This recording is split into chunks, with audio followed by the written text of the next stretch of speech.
யாத்திராகமம் 35ஆம் அதிகாரம்.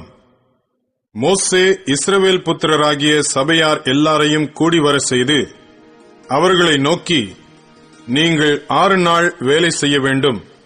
7ஆம் நாளோ உங்களுக்கு பரிசுத்த நாளாய் இருப்பதாக. அது கர்த்தருக்கென்று ஓய்ந்திருக்கும் ஓய்வு நாள். அதிலே வேலை செய்கிறவன் எவனும் கொலை செய்யப்பட கடவன். ஓய்வு நாளில் உங்கள் வாசஸ்தலங்களில் எங்கும் நெருப்பு மூட்டாதிருப்பீர்களாக என்னும் இவ்வார்த்தைகளை கைக்கொள்ளும்படி கர்த்தர் கட்டளையிட்டார் என்றான். பின்னும் மோசே இஸ்ரவேல் புத்திரராகிய சபையார் எல்லாரையும் நோக்கி, உங்களுக்கு உண்டானதிலே கர்த்தருக்கு ஒரு காணிக்கையை கொண்டு வந்து செலுத்துங்கள். மனமுள்ளவன் எவனோ அவன் அதை கொண்டு வரட்டும். கர்த்தருக்கு செலுத்தும் காணிக்கை என்னவென்றால், பொன்னும் வெள்ளியும் வெண்கலமும் இளநீல நூலும் இரத்தாம்பர நூலும் சிவப்பு நூலும் மெல்லிய பஞ்சு நூலும் வெள்ளாட்டு மயிரும் சிவப்பு தீர்ந்த ஆட்டுக்கடா தோலும் தகசு தோலும் சீத்தீம் மரமும் விளக்குக்கு எண்ணெயும் அபிஷேக தைலத்துக்கு பரிமள வர்க்கங்களும் தூபத்துக்கு சுகந்த வர்க்கங்களும் ஆசாரியருடைய ஏபோத்திலும் மார்பதக்கத்திலும் பதிக்கத்தக்க கோமேதகம் முதலிய ரத்தினங்களுமே. உங்களில் ஞான இருதயமுள்ள அனைவரும் வந்து கர்த்தர் கட்டளையிட்டவைகளையெல்லாம் செய்வார்களாக.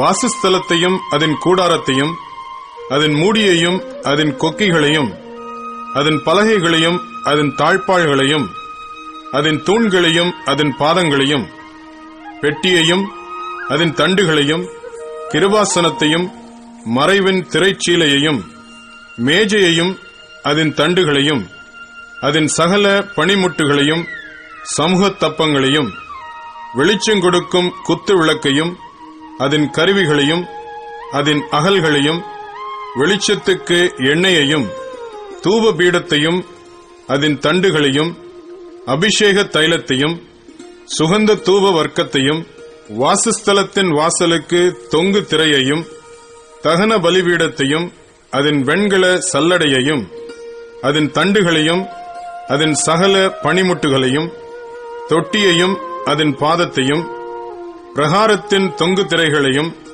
அதன் தூண்களையும் அதன் பாதங்களையும் பிரகாரத்து வாசலின் தொங்கு திரையையும் வாசஸ்தலத்தின் முளைகளையும் பிரகாரத்தின் முளைகளையும் அவைகளின் கயிறுகளையும் பரிசுத்த ஸ்தலத்திலே ஆராதனை செய்வதற்குரிய வஸ்திரங்களையும் ஆசாரிய ஊழியம் செய்கிற ஆரோனின் பரிசுத்த வஸ்திரங்களையும் அவன் குமாரரின் வஸ்திரங்களையும் அவர்கள் செய்ய கடவர்கள் என்றான். அப்பொழுது இஸ்ரவேல் புத்திரராகிய சபையார் எல்லாரும் மோசேயின் சமூகத்தை விட்டு புறப்பட்டார்கள்.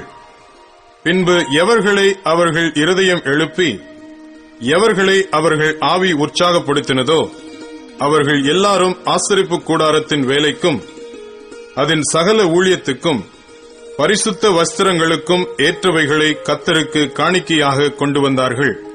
மனப்பூர்வமுள்ள ஸ்திரீ புருஷர் யாவரும் அஸ்த கடகங்கள், காதணிகள், மோதிரங்கள், ஆரங்கள் முதலான சகலவித பொன் ஆபரணங்களையும் கொண்டு வந்தார்கள்.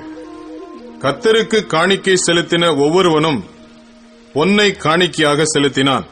இளநீல நூலையும் இரத்தாம்பர நூலையும் சிவப்பு நூலையும் மெல்லிய பஞ்சு நூலையும் வெள்ளாட்டு மயிரையும் சிவப்பு தீர்ந்த ஆட்டுக்கடா தோலையும் தகசு தோலையும் தங்களிடத்தில் வைத்திருந்த யாவரும் அவைகளை கொண்டு வந்தார்கள். வெள்ளியையும் வெண்கலத்தையும் கொடுக்கத்தக்க யாவரும் அவைகளை கர்த்தருக்கு காணிக்கையாக கொண்டு வந்தார்கள். பற்பல வேலைகளுக்கு உதவும் சீத்தீம் மரத்தை தங்களிடத்தில் வைத்திருந்த யாவரும் அவைகளை கொண்டு வந்தார்கள். ஞான இருதயமுள்ள ஸ்திரீகள் எல்லாரும் தங்கள் கைகளினால் தாங்கள் நூற்ற இளநீல நூலையும் இரத்தாம்பர நூலையும் சிவப்பு நூலையும் மெல்லிய பஞ்சு நூலையும் கொண்டு வந்தார்கள். எந்த ஸ்திரீகளுடைய இருதயம் ஞான எழுப்புதல் அடைந்ததோ அவர்கள் எல்லாரும் வெள்ளாட்டு மயிரை திரித்தார்கள். பிரபுக்கள் ஏபோத்திலும் மார்பதக்கத்திலும் பதிக்கும் கோமேதகம் முதலிய ரத்தினங்களையும் பரிமள வர்க்கங்களையும் விளக்கெண்ணெயையும் அபிஷேக தைலத்துக்கும் சுகந்த வர்க்க தூபத்துக்கும் வேண்டியவைகளையும் கொண்டு வந்தார்கள். செய்யப்படும்படி கர்த்தர் மோசேயைக் கொண்டு கற்பித்த வேலைக்குரிய யாவையும் கொண்டுவர இஸ்ரவேல் புத்திரருக்குள் தங்கள் இருதயத்தில் உற்சாகமடைந்த ஸ்திரீ புருஷர் யாவரும் கர்த்தருக்கு காணிக்கையை மனப்பூர்வமாய் கொண்டு வந்தார்கள். பின்பு மோசே இஸ்ரவேல் புத்திரரை நோக்கி, பாருங்கள், கர்த்தர் யூதாவின் கோத்திரத்தில் ஊரின் மகனான ஊரியின் குமாரன் பெசலெயேலை பேர் சொல்லி அழைத்து அவன் விசித்திரமான வேலைகளை யோசித்து செய்யவும், பொன்னிலும் வெள்ளியிலும் வெண்கலத்திலும் வேலை செய்யவும், ரத்தினங்களை முத்திரை வெட்டாக வெட்டி பதிக்கவும், மரத்தில் சித்திர வேலை செய்து சகல வினோதமான வேலைகளை செய்யவும் அவனுக்கு ஞானத்தையும் புத்தியையும் அறிவையும் அருளி அவன் சகலவித வேலைகளையும் செய்யும்படி தேவ ஆவியினாலே அவனை நிரப்பினார். அவன் இருதயத்திலும் தான் கோத்திரத்து அகிசாமாகின் குமாரனாகிய அகோலியாபின் இருதயத்திலும் போதிக்கும் வரத்தையும் அருளினார்.